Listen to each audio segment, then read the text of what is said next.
Hola, ¿qué tal? ¿Cómo están? Espero que esté alguien viendo este video de psicología, en donde la finalidad es hablar acerca de la terapia cognitivo-conductual, principalmente la conocida como la TREC, terapia racional emotiva conductual, que inicia el doctor Albert Ellis por ahí de mediados o pasados de mediados del siglo pasado. Y bueno, mencionar algunos aspectos importantes acerca de esta técnica psicológica y trata principalmente acerca de nuestra manera de pensar, acerca de las creencias que podemos tener, sobre todo aquellas que tienen un carácter irracional, pero que las creemos a rajatabla, digamos, y que por creer una cosa que puede ser negativa, pues va a generar emociones de la misma especie, de la misma tonalidad. El esquema básico de la TREC es el esquema ABC, básicamente. La primera mención que me gustaría hacer es para hablar de este esquema ABC, es acerca del A. En el A lo conocemos principalmente como situación, como contexto, como acontecimiento, como evento, lo cual está bien, es decir, podemos tomar estos términos para definir la parte A del esquema ABC.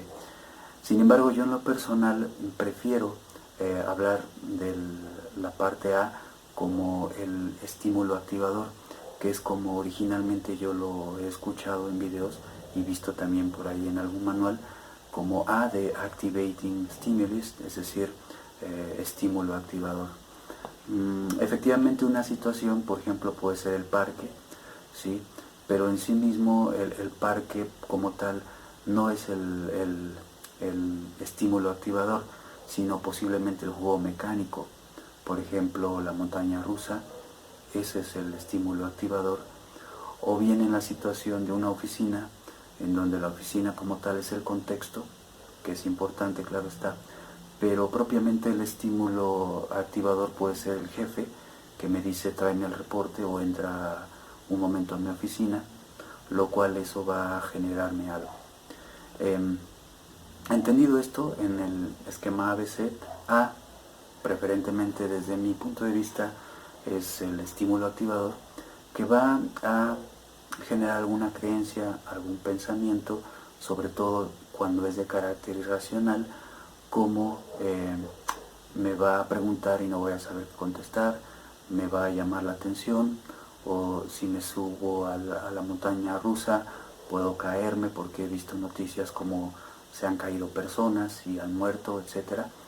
Y este tipo de creencia o de pensamiento irracional, distorsionado, exagerado, pues solamente me podría generar la parte C, que es la consecuencia, en donde principalmente Ellis, el doctor Albert Ellis, menciona una consecuencia de carácter emocional. Podemos sentir emociones intensas y displacenteras como la rabia, como la culpa, la ansiedad misma, la tristeza, la vergüenza, ¿sí? Que solamente se pueden generar si mis pensamientos son pues de un tipo parecido, es decir, pensamientos negativos, catastrofistas, etc. Y también obviamente se podría generar, porque se ha demostrado, algún tipo de comportamiento, reacciones fisiológicas, etc.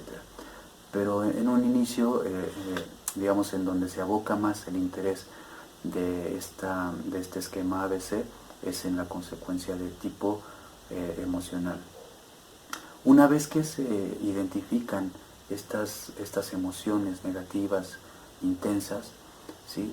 Se puede empezar a debatir qué relación tienen con estas creencias o ideas irracionales, porque son absolutistas, que tienen que ver con uno mismo, con los demás y con el mundo, y que además conllevan unas exigencias que son de carácter, por ejemplo, tremendistas, es decir, algo muy catastrófico, o de carácter condenatorio, ¿no? Aquello que hacen los demás o que hiciste tú es imperdonable, etc.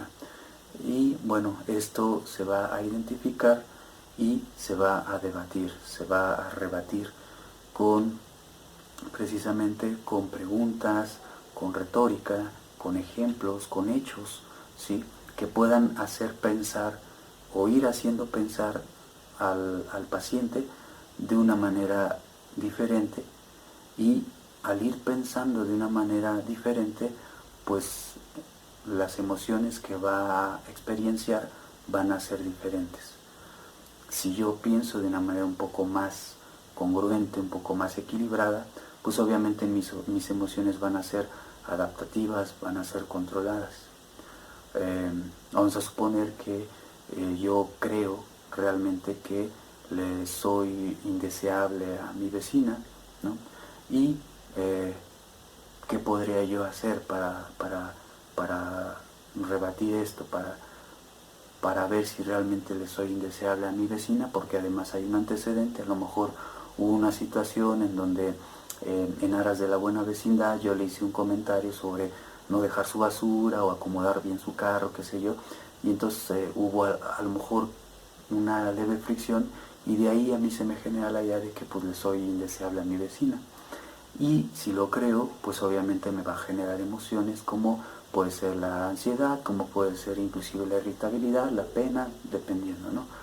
Entonces, ¿qué puedo yo hacer para rebatir esto? A lo mejor se me ocurre que podría planear un encuentro espontáneo, casual, y crear una conversación con ella, iniciar una conversación con ella, y fijarme cómo son sus respuestas, cuál es su postura, cómo son sus expresiones, etcétera, cuál es su actitud en general hacia mí. Y si llego a confirmar que efectivamente a lo mejor sí le soy indeseable a la vecina, yo tendría que inclusive cuestionarme si realmente es tan importante que yo le sea indeseable a la vecina. ¿Realmente es el fin del mundo o va a pasar algo catastrófico si somos indeseables a los demás o a una persona? Pues necesariamente vamos a tener que responder pues que no, ¿no? Nuestra vida sigue, la vida de esa persona o persona sigue, y podemos decir que no pasa nada. O bien puede ser que desconfirme mi creencia, que mi vecina se comportó muy amable, digamos, muy en esa postura de platicar, etcétera, etcétera. Y a lo mejor hasta ya resulta que yo soy el que tuve que cortar la plática, qué sé yo. Estaría desconfirmando una creencia errónea, distorsionada, de que yo le resulto indeseable a mi vecina, ¿no? Y entonces esto va a ir generando nuevas experiencias emocionales de otro carácter, más equilibrado, como decía, o inclusive más de carácter placentero, que es lo que nos convendría vivenciar, por ejemplo, ¿no? El doctor Albert Ellis, en ese sentido, mencionaba la conveniencia de pensar racionalmente a la manera de la ciencia, a la manera del método científico, porque vamos a mencionar algunas características, por ejemplo, que tiene la ciencia, que es deseable que lo adaptemos y adoptemos a nivel pensamientos. Por ejemplo, es aceptar la realidad tal cual es. La realidad nos puede gustar o no nos puede gustar, pero lo principal es aceptarla tal y como es, tal y como está esa realidad. ¿Por qué? Porque no se trata de merecer o no merecer, de glorificar o desglorificar a alguien o a las personas o al mundo. No se trata de enjuiciar de una manera o de otra, sino que la ciencia lo que hace es que mira la realidad, ¿no? y va a tratar de explicarla o va a tratar de comprenderla, pero no en términos de glorificar a nadie o de crearse merecimientos de esto o de aquello, porque de lo contrario lo que va a llevar es a generar expectativas que pueden ser desmedidas o expectativas pues falsas, ¿no? Entonces efectivamente hay un mundo, por ejemplo, hay una realidad bélica, hay zonas geográficas como Medio Oriente donde hay bombardeos, donde hay gente que pues muere desafortunadamente, pero la idea es ver esa realidad tal cual es y tratar a lo mejor, ¿por qué no?, de profundizar en esa realidad, estudiar a lo mejor la historia de esa zona geográfica, de entender cómo es la cultura, cómo son las creencias y ampliar un poquito más el panorama de lo que sucede en esa realidad en específico, y seguramente esto va a llevar a una comprensión un tanto más lógica de las cosas y por consiguiente unas emociones más equilibradas al respecto, ¿no? En ese sentido, la TREC consideraría que el pensamiento debe mantenerse flexible como lo es la ciencia. Curiosamente habrá quienes piensen que la ciencia es rígida porque no acepta las cosas así como así, pero eso es precisamente ser flexible. Si yo no me creo a la primera algo que estoy pensando o algo que me están diciendo o inclusive algo que estoy viendo, lo que yo tendría que hacer es buscar una manera de comprobar esos hechos como tales. Y para comprobar esos hechos como tales, en tanto que pacientes, pues hemos de hacer algunas tareas, algunos cometidos comportamentales para comprobar efectivamente que lo que creo, lo que doy por un hecho, efectivamente lo es. Pero además es flexible, ¿por qué? Porque la ciencia puede aceptar un hecho como tal porque lo ha comprobado, porque lo ha replicado. Sin embargo, ese hecho no se queda ahí perenne ya como tal. La ciencia está constantemente viendo alguna nueva evidencia que modifique a ese hecho que previamente lo aceptó como tal. No tiene carta de eternidad, digamos, el hecho comprobado para la ciencia. Constantemente va a estarse sometiendo a esta comprobación. Y eso es lo que esperaríamos en la terapia racional emotiva conductual que sucediera con nuestros pensamientos, mantenernos flexibles en tanto no dar por un hecho ciertas cosas o muchas cosas dependiendo de nuestro estado neurótico. Por ejemplo, si yo me caso y recuerdo que mi esposa, mi nueva esposa decía te amo, te amo apasionadamente y siempre te amaré, etc. Un error para mí sería creerme eso como un hecho inamovible y absoluto.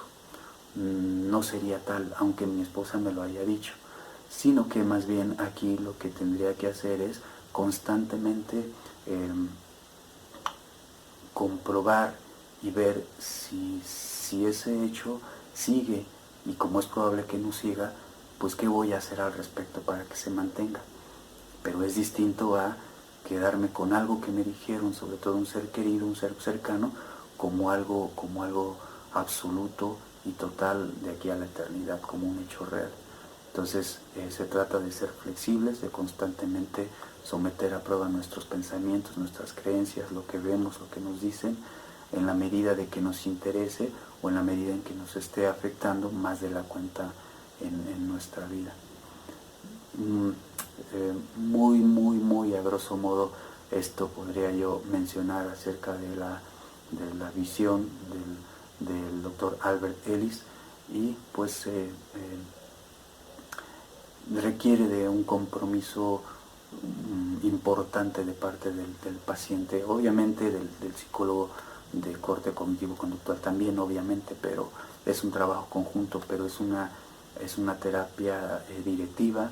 En ese sentido hay tareas, en ese sentido hay cometidos que hay que ir logrando, etcétera, y pues el paciente es el que tiene que al final del día convencerse de llevar a cabo las tareas y los compromisos a nivel cognitivo que también va adquiriendo. Ya decía yo hace un rato, se trata de ir sacando de nuestros procesos mentales términos de deberías o no deberías, de merecimientos, no merecimientos, de glorificar o no glorificar. Esto es difícil, pero de alguna manera va a conllevar a emociones más equilibradas o inclusive más placenteras. Bueno, creo que puedo terminar ahí.